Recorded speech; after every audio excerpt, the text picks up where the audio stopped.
Compulsory English 2025 and 6 অর্থাৎ আজকে আমি যে তোমাদেরকে ক্লাসটি দেখাচ্ছি এটি হচ্ছে সেন্টেন্স কারেকশনের উপর দ্বিতীয় ক্লাস।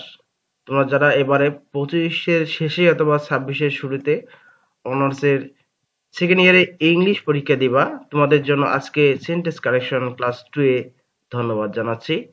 আজকে আমি তোমাদেরকে সেন্টেন্স কারেকশনের উপর কিছু পরীক্ষায় আসার মতন এবছরে এমন কিছু সেন্টেন্স দেখাবো এবং ব্যাখ্যা সহকারে একেবারে ফুলফিল ভাবে দেখাবো, যাতে করে তোমরা ক্লিয়ারলি বুঝতে পারো। ঠিক আছে, একেবারে আজকে ক্লাসটি দেখলে সম্পূর্ণরূপে এই সেন্টেন্সগুলোর ব্যাখ্যা তোমরা জানতে পারবা।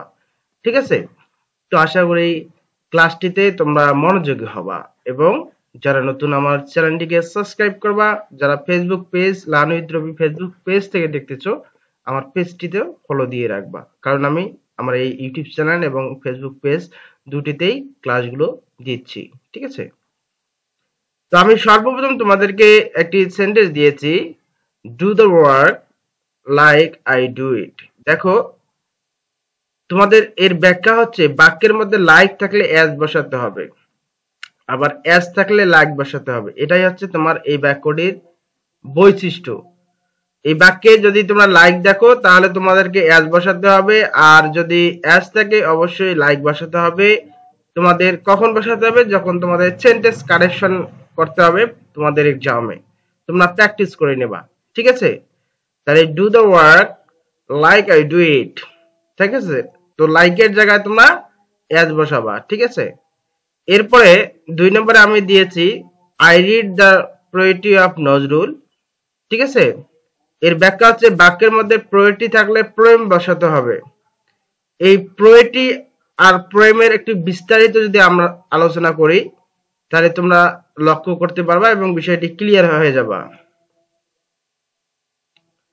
আমি এখানে তোমাদেরকে সাজিয়েছি I read the poetry of Nazrul. এই বাক্য ব্যাকরণগতভাবে ঠিক, তবে এর অর্থ একটু ভিন্ন। যেমন অর্থ কিরকম ভিন্ন, যে পোয়েট্রি ফার্স্ট পোয়েমস। ঠিক আছে, পোয়েট্রি মানে কি? কবিতা। পোয়েট্রি মানে কবিতা। ঠিক আছে, তো এখানে দেখো আমি শব্দ চলন দিয়েছি যে পোয়েট্রি মানে কবিতা বা কবিতার শিল্প। এই পোয়েট্রিটা হচ্ছে আনকাউন্টেবল নাউন, মানে এটি হচ্ছে সামগ্রিকভাবে কবিতার ধরন বোঝাতে এই পোয়েট্রি আমরা ব্যবহার করে থাকি। পাশাপাশি পোয়েমস আমরা কখন ব্যবহার করি? পোয়েমস আমরা তখনই ব্যবহার করি কোনো একটি কবির কবিতা আমরা নির্দিষ্টভাবে যদি আমরা ব্যবহার করতে পারি, ব্যবহার করে থাকি, তখন আমরা কিন্তু এই পোয়েমস ব্যবহার করে থাকি। রাইট? তো এই পোয়েমস এর সঠিক ব্যবহার বা পোয়েট্রি এর সঠিক ব্যবহার আমরা যদি দেখি, আই লাভ নজরুল পোয়েট্রি।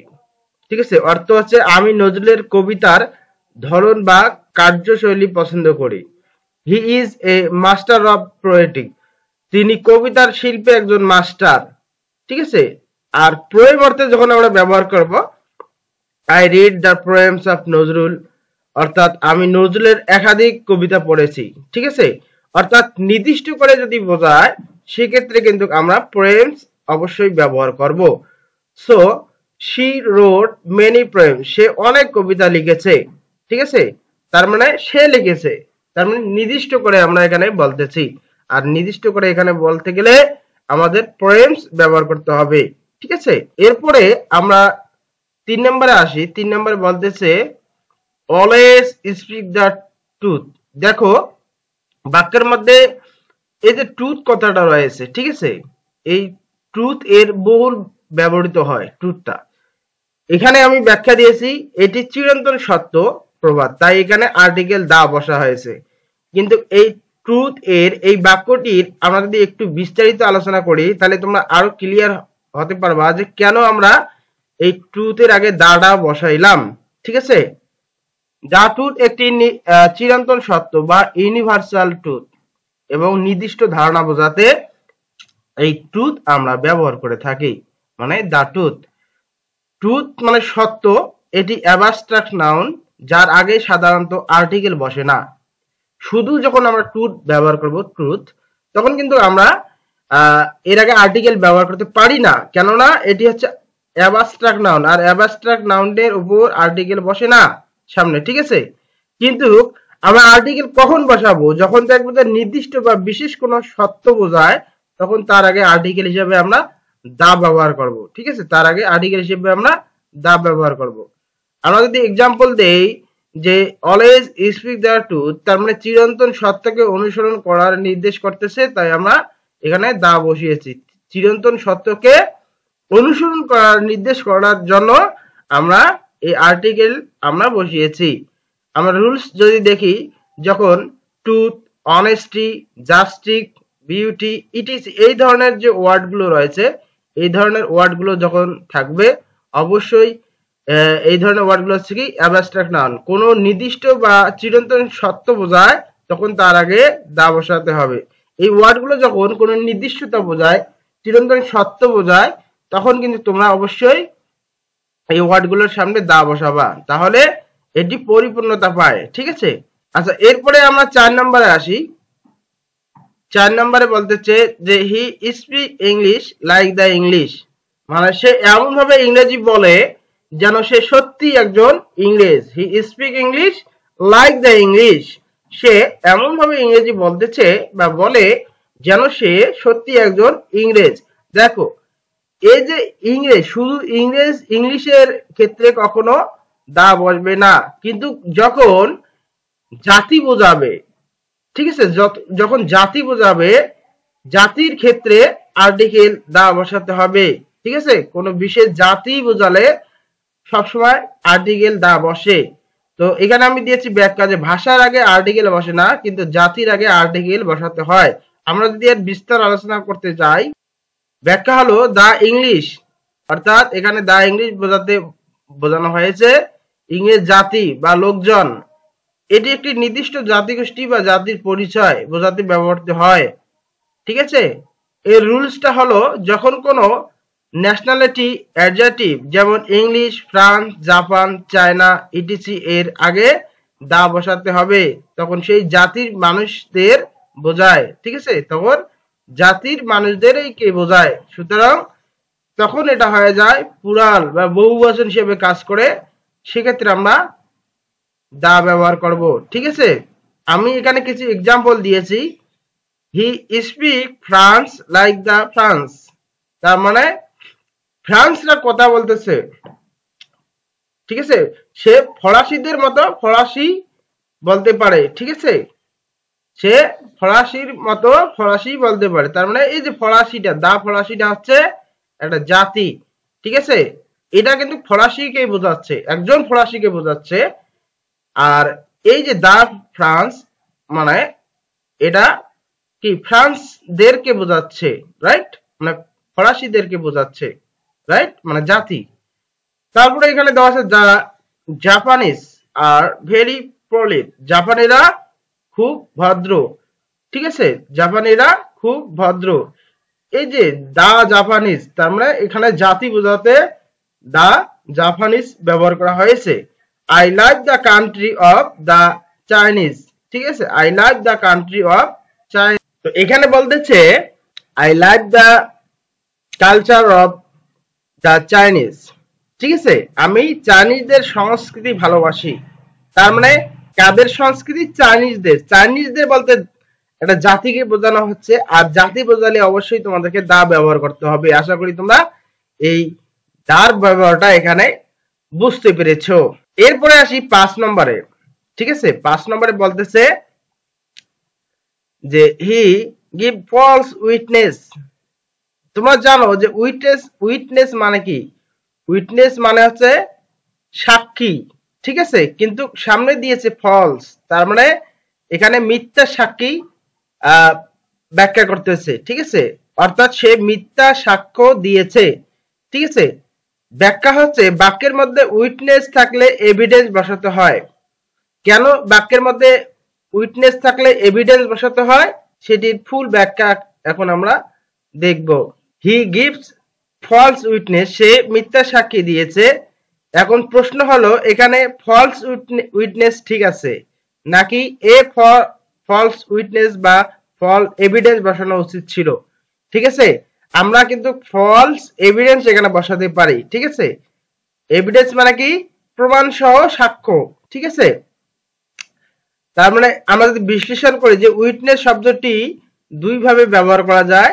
একটা হচ্ছে কাউন্টেবল নাউন, এ উইটনেস একজন ব্যক্তি যে সাক্ষ্য দেয়, যেমন example he gives a false witness, সে একজন মিথ্যা সাক্ষ্যদাতা উপস্থাপন করেছে বা সাক্ষ্যদাতা নিজেই ছিল। আর এটি আমরা আনকাউন্টেবল নাউন হিসেবে বা অ্যাবস্ট্রাক্ট হিসেবে ব্যবহার করতে পারি। ফল উইটনেস মানে মিথ্যা সাক্ষ্য দেওয়া বা কাজ হিসেবে আমরা এটা ব্যবহার করতে পারি, ঠিক আছে। এভিডেন্স ব্যবহার করব, ঠিক আছে। আমি তাহলে আরো একটু ব্যাখ্যায় যাচ্ছি, তাহলে আপনারা বাক্যটি আরো ক্লিয়ার হয়ে যাবেন।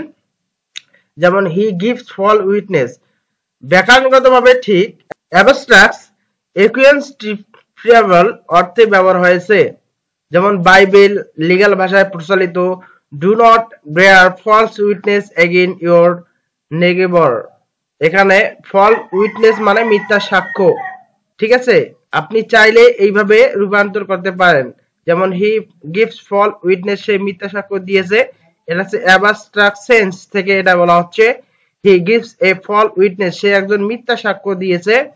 হি গিভস ফলস এভিডেন্স, সে মিথ্যা প্রমাণ উপস্থাপন করেছে, ঠিক আছে। তোমরা এটার ব্যবহার করবা কি, আমি তোমাদেরকে ক্লিয়ার করে দিচ্ছি। হি গিভস ফল উইটনেস, সে মিথ্যা সাক্ষ্য দিয়েছে। হি গিভস ফলস এভিডেন্স, সে কি মিথ্যা প্রমাণ উপস্থাপন করেছে। এরপরে দেখো আই অ্যাম ইন ডিলেমা।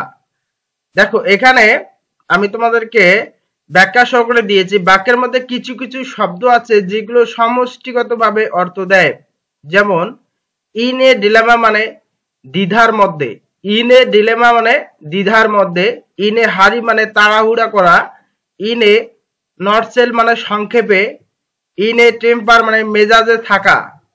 এই যে কিছু কিছু ওয়ার্ড রয়েছে যেগুলো in a dilemma, in a hurry, in a nutshell, in a temper, এগুলো এক একটা শব্দ দেয়, ঠিক আছে। সুতরাং এই ওয়ার্ডগুলোই কিন্তু দিয়ে তোমাদের কোশ্চেন আসতে পারে। কাজেই তোমাদেরকে এই ওয়ার্ডগুলো মনে রাখতে হবে যে ইন এ ডিলেমা মানে কি, ঠিক আছে। ইন এ ডিলেমা মানে হচ্ছে দ্বিধার মধ্যে। ইন এ হারি মানে হচ্ছে তাড়াহুড়া করা। ইন এ নটসেল মানে সংক্ষেপে। ইন এ টেম্পার মানে হচ্ছে মেজাজে থাকা। তোমরা যখন দেখবা এখানে বাক্যটি দেওয়া আছে আই অ্যাম ইন ডিলেমা, ঠিক আছে। আই অ্যাম ইন ডিলেমা তার মানে এখানে এ নাই। অবশ্যই তোমাদেরকে যেহেতু দ্বিধার মধ্যে বোঝাচ্ছে আমি দ্বিধার মধ্যে রয়েছি, সুতরাং তোমাদেরকে এ বসাতে হবে। সুতরাং কি বসাতে হবে, তোমাদেরকে এ বসাতে হবে, তাহলে এই বাক্যটি সঠিক হয়ে যাবে। কারেকশন অর্থ কিছু ভুল থাকবে, এই ভুলগুলো তোমাদেরকে সঠিক রূপে বসাতে হবে, মানে কারেকশন করে, রাইট। আশা করি তোমরা বুঝতে পেরেছো। 7 নম্বরটা আমি যদি তোমাদেরকে দেখাই, the man did a felony crime scene. দেখো এখানে ব্যাখ্যা আমি দিয়েছি যে লোকটি একজন ত্রুটিপূর্ণ। ফ্রেলটি বা ক্রাইম বা সিন এর মানে হচ্ছে ত্রুটিপূর্ণ, রাইট। এর অ্যান্সার হচ্ছে কমিটেড। এর অ্যান্সার হচ্ছে কমিটেড। বাক্যের মধ্যে ফ্রেলটি, তারপরে ক্রাইম, সিন মানে পাপ করা, এইসব শব্দ থাকলে ভি2 বসে। এসব শব্দ থাকলে ভি2 বসে, কারণ তোমাদের এখানে ভার্ব ডিড রয়েছে। তোমাদের ডিড অবশ্যই পাস্টে রয়েছে, তার মানে তোমাদেরকে ভার্বেরও পাস্ট ফর্ম তোমাদেরকে কমিটেড বসাতে হবে। ভার্বের পাস্ট ফর্ম কমিটেড বসাতে হবে, রাইট। আশা করি তোমরা বুঝতে পেরেছো। 8 নম্বরে যদি দেখি, he gives the BA examination, তিনি বিএ পরীক্ষায় অংশগ্রহণ করেন। এখানে একটা অ্যাপ্রোপ্রিয়েট প্রিপজিশন তোমাদেরকে বসাতে হবে, অ্যাট, ঠিক আছে। এখানে অ্যাট বসাতে হবে, অ্যাপ্রোপ্রিয়েট প্রিপজিশন তোমাদেরকে অ্যাট বসাতে হবে। অ্যাপ্রোপ্রিয়েট অ্যাট মানে উপস্থিত হওয়া, ঠিক আছে। মানে বিএ পরীক্ষা যদি তিনি দেন, তিনি অবশ্যই এখানে উপস্থিত হয়ে পরীক্ষাটা দেন, রাইট। উপস্থিত না থেকে তো কখনো পরীক্ষা অ্যাটেন্ড বা অ্যাক্টিভিটি হওয়া যায় না। সুতরাং তোমাদেরকে অ্যাপারেট অ্যাট বসাতে হবে, right. He gives the BA examination, এর সামনে অ্যাপারেট অ্যাট তোমাদেরকে বসাতে হবে, ঠিক আছে, মনে রাখবা। এরপরে আসি আমরা the wages of sin are death. দেখো বাক্যের মধ্যে সিন প্লাস সাবজেক্ট থাকলে সিন প্লাস ভার্ব বসাতে হয়। বাক্যের মধ্যে এই সিন প্লাস সাবজেক্ট থাকলে তোমাদেরকে সিন প্লাস ভার্ব বসাতে হয়। ঠিক আছে, তো সিন প্লাস তোমরা ভার্ব এখানে বসাবা, the wages of sins are death. Right, আশা করি তোমরা বুঝতে পেরেছো। এরপরে দেখা হয়েছে 10 নম্বর, he has resigned from the post. দেখো এখানে প্রিপজিশন গত ভুল রয়েছে। ঠিক আছে, এখানে বাক্যের মধ্যে কিছু বাক্যে কিছু শব্দ থাকলে সেখানে প্রিপজিশন বসে না। বাক্যের মধ্যে কিছু বাক্যে কিছু শব্দ থাকলে যেখানে প্রিপজিশন বসে না। এই যে প্রিপজিশন রিজাইন এখানে রয়েছে, এই রিজাইনটা হচ্ছে কি, এখানে হচ্ছে ডিসগাস্টিং প্রিপজিশন, এগুলোকে বলে ডিসগাস্টিং প্রিপজিশন। তো এখানে দেখো resemble, violate, discuss, order, command, sin, resign, interpret. ঠিক আছে, এগুলো থাকলে কখনো প্রিপজিশন বসে না। এগুলো যখন থাকবে, এই ওয়ার্ডগুলো যদি থাকে, তাহলে এর পরে কখনো তোমাদেরকে প্রিপজিশন বসাতে হয় না। তো তোমরা কি করবা, প্রিপজিশন না জাস্ট তুলে দেবা, কারণ এই যে রিজাইন শব্দটি ডিরেক্টলি প্রিপজিশনের কাজ করতেছে, কাজেই নতুন করে আর এখানে প্রিপজিশন যুক্ত করতে হয় না। রাইট, তবে এই ওয়ার্ডগুলো আমি তোমাদেরকে দিয়েছি, এই ওয়ার্ডগুলো পরে কখনো প্রিপজিশন বসবে না। রাইট, 11 নম্বরে আসি, he become angry with my contract. কিছু বাক্যের মধ্যে প্রিপজিশন থাকলে ভুল দেওয়া থাকে বা ভুল দেওয়া থাকবে, আর বাক্যের দেখে সেখানে সঠিক প্রিপজিশন বসাতে হবে। ঠিক আছে, যেমন এখানে হি বিকাম এংরি, এংরির পরে সবসময় উইথ না বসে তোমাদেরকে অ্যাট বসাতে হবে, উইথ অ্যাট। ঠিক আছে, 12 নম্বরে দেখো, what are you thinking, what are you thinking. ব্যাখ্যা আছে ডাব্লিউএস কোশ্চেন থাকলে এর গঠন অনুযায়ী তোমাদেরকে বসাতে হবে। ঠিক আছে, 13 নম্বরটা আমি দেখাচ্ছি, a barking dog does not seldom bites, a barking dog does not seldom bites. ব্যাখ্যা আছে এটি একটি প্রবাদ বাক্য, বাক্যের মধ্যে ডাজ নট থাকলে উঠে যাবে। এই যে ডাজ নটটা উঠে যাবে, ঠিক আছে, ডাজ নটটা উঠে যাবে, তাহলে a barking dog seldom bites. Right, এরপরে দেখো, this is the best of the true, this is the best of true. ব্যাখ্যা হচ্ছে বাক্যের মধ্যে দুই এর মধ্যে তুলনা বোঝালে বেস্ট থাকলে বেটার হয়। দুই এর মধ্যে যখন তুলনা হয়, তুলনা বোঝাবে, তখন বেস্ট থাকলে বেটার বসাতে হবে। বেস্ট ব্যবহার হয় 3 বা ততোধিক বস্তুর তুলনায়। বেস্ট আমরা কখন ব্যবহার করব, 2 বা ততোধিক বস্তুর তুলনায়, যখন 2 এর অধিক বোঝাবে তখন আমরা, এখানে দুজন বোঝাচ্ছে, সুতরাং আমরা বেটার ইউজ করব। কোথায়, এখানে বেটার। রাইট, আমরা এখানে বেটার ব্যবহার করব। Right, this is the better of true. এরপরে আসো 16 নাম্বার, 16 নম্বরে quite this poems from heart. বাক্যের মধ্যে কোয়াইট থাকলে হুবহু মেমোরি বসাতে হবে। ঠিক আছে, হুবহু তোমাদেরকে মেমোরি বসাতে হবে। ঠিক আছে, এর পরিপূর্ণ ব্যাখ্যা আমি আরো দিতে পারি, তবে ক্লাসটা অনেক দীর্ঘায়ী হয়, সুতরাং আমি একেবারে ফুললি দিতেছি না। তোমাদের এই সেন্টেন্স গুলো দ্বারা কোশ্চেন আসতে পারে, সুতরাং তোমাদের এই কোশ্চেন, এই সেন্টেন্স গুলো তোমরা ভালো করে প্র্যাকটিস করবা। আমি ডিরেক্টলি যেগুলো সেন্টেন্স পরীক্ষা আসার মতন ডিরেক্টলি এই সেন্টেন্স গুলো দিয়ে প্র্যাকটিস করছি ইনশাআল্লাহ। ঠিক আছে, there is no place in the brains, there is no place in the brains। ব্যাখ্যা আছে বাক্যের মধ্যে স্থান হলে প্লেস, আর জায়গা বা রুম হলে স্পেস। প্লেসটা কখন বোঝায়, যখন কোনো জায়গা, ঠিক আছে, যখন কোনো জায়গা বোঝায় তখন কিন্তু তোমরা প্লেস ব্যবহার করবা।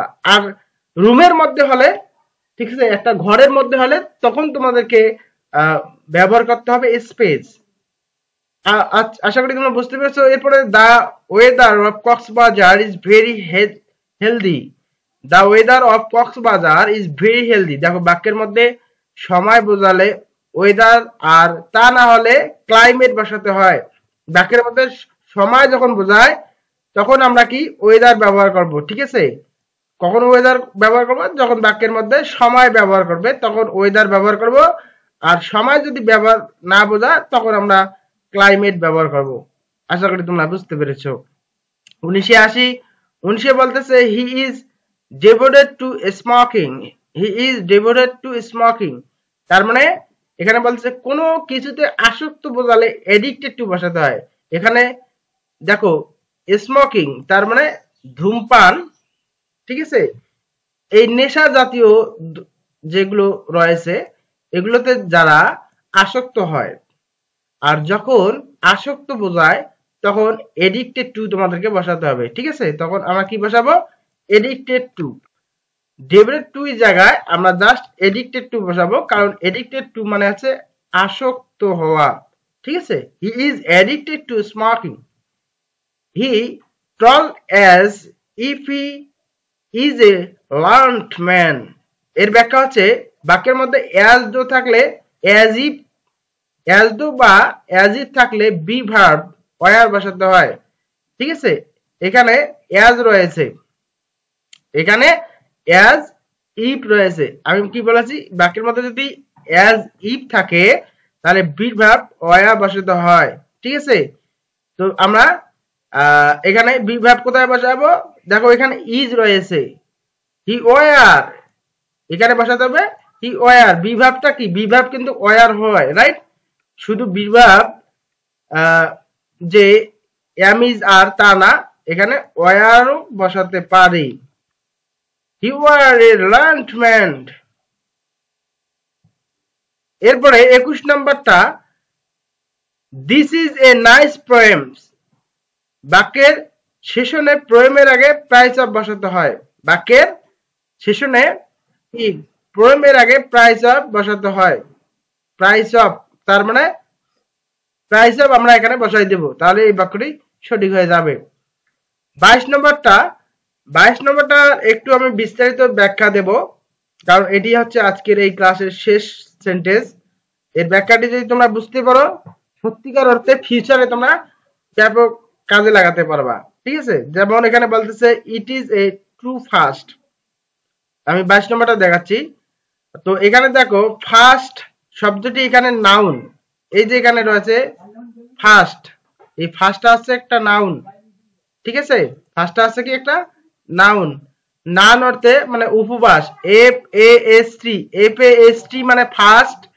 এই ফাস্ট মানে হচ্ছে উপবাস বা উপবাস থাকা। আমরা যখন রোজা থাকি এটাকে কি?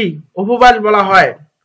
হিন্দুরা বলে উপবাস, আর আমরা বলি কি? রোজা। মুসলমানরা বলে রোজা বা উপবাস থাকা বা উপাস থাকা, ঠিক আছে? Fast, F A S T, fast মানে হচ্ছে উপবাস থাকা। তো এখানে এই ফাস্টটা হচ্ছে নাউন অর্থে ব্যবহৃত হচ্ছে। আর ট্রুটা কি? ট্রু অর্থ সত্যিকারের বা খাঁটি।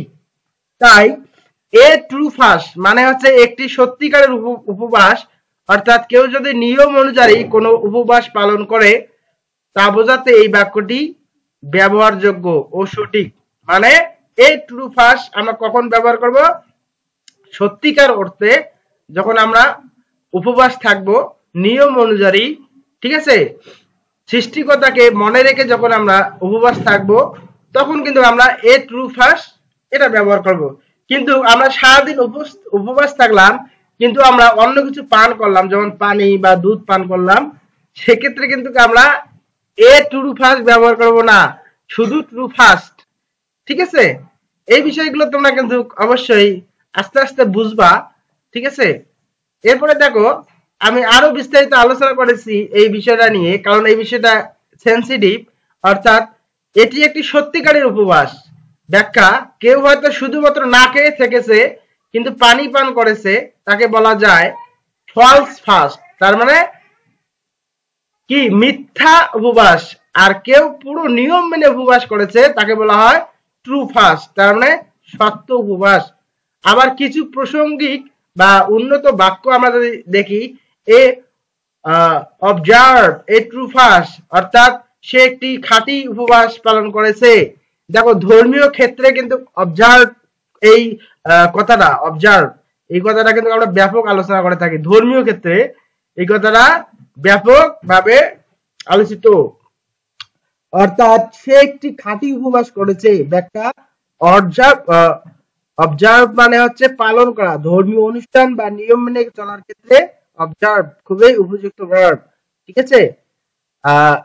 A true fast means complete abstinence from food and drinks. অর্থাৎ একটি সত্য উপবাস মানে হলো খাবার ও পানি থেকে পুরোপুরি বিরতি থাকা। ঠিক আছে। এই ফার্স্টটা মনে রাখার একটা কৌশল রয়েছে। ফার্স্ট হলো কাউন্টেবল নাউন, তাই এর আগে এ ব্যবহার সঠিক হলে এ ট্রু ফার্স্ট বাক্যটিও সঠিক। শুধু নিশ্চিত হতে হবে যে বাক্যের প্রসঙ্গ উপবাস বোঝায়। ঠিক আছে। আশা করি তোমরা বুঝতে পেরেছো। ধন্যবাদ সবাইকে।